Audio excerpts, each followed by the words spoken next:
Demam campak bukan sekadar ruam biasa.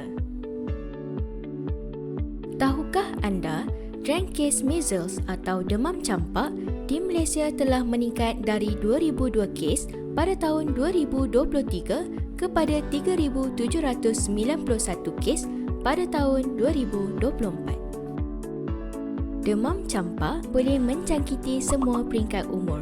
Walau bagaimanapun, ia cenderung untuk menjangkiti bayi dan kanak-kanak berumur 5 tahun ke bawah. Bayi dan kanak-kanak yang dijangkiti demam campak akan mengalami gejala seperti demam yang tinggi, ruam di badan, batuk dan selsema. Malah boleh mendapat komplikasi yang teruk seperti sawan dan boleh menyebabkan kematian jika lambat dirawat. Sekiranya terdapat gejala-gejala tersebut, segera dapatkan rawatan di klinik atau hospital yang berdekatan dengan anda.